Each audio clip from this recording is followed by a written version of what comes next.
গত 30/1/2026 তারিখ রাত 1:45 ঘটিকায় আমরা জানতে পারি ভৈরব রেলওয়ে স্টেশনের পূর্ব আউটারে নিউটন রাস্তার দক্ষিণ সাইডে রেলওয়ে 2 নং লাইনের উপর পরিত্যক্ত একটি অজ্ঞাত লাশ পরিত্যক্ত অবস্থায় আছে।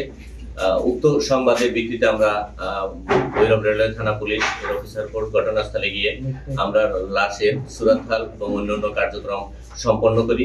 লাশ ডিটেক্ট করার ক্ষেত্রে আমরা পিবিআই শরণাপন্ন হই। পিবিআইয়ের মাধ্যমে ভবিষ্যৎ হোক নিরাপদ, বিনিয়োগ হোক বিশ্বস্ত, আর আমার পছন্দ সল্ট বে। ওয়েলকাম টু সল্ট বে। আবু সুফিয়ানের লাশ আমরা শনাক্ত করতে সক্ষম হই। অতঃপর মামলার ঘটনার রহস্য উদ্ঘাটনের জন্য আমরা তৎপর হই, অনুসন্ধান এবং তদন্ত অব্যাহত রাখি।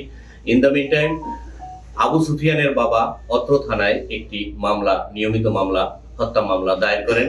হত্যা মামলা দায়েরের 24 ঘন্টার মধ্যেই আমরা দুজন আসামি গ্রেপ্তার করতে সক্ষম হই। আসামিদের কথিত মতে আমরা ব্যাপক তথ্য উপাত্ত সংগ্রহ করতে সক্ষম হই এবং এগুলি যাচাই বাছাই অব্যাহত আছে এবং অত্র মামলার ডিসিজড আবু সুফিয়ানের হারিয়ে যাওয়া বা ছিনতাই করা মোবাইল আমরা উদ্ধার করতে সক্ষম হই। অত্র বিষয়ে আমরা যে 1 নম্বর আসামি গ্রেপ্তার করি তার নাম মিরাজ। মিরাজের বিরুদ্ধে 14টি মামলা চলমান রয়েছে। তার বিরুদ্ধে একাধিক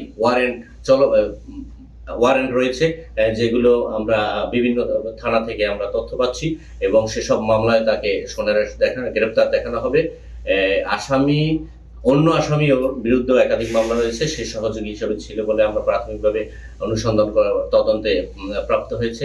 অত্র বিষয়ে আমরা বিজ্ঞ আদালতে আসামিদের স্বল্প সময়ের মধ্যে প্রেরণ করব এবং মামলা উদ্ঘাটনের ক্ষেত্রে আমরা আপনাদের সহায়তায়, স্থানীয় জনসাধারণের সহায়তায় আমরা সম্পূর্ণ মামলাটি ডিটেক্ট করতে সক্ষম হব ইনশাআল্লাহ।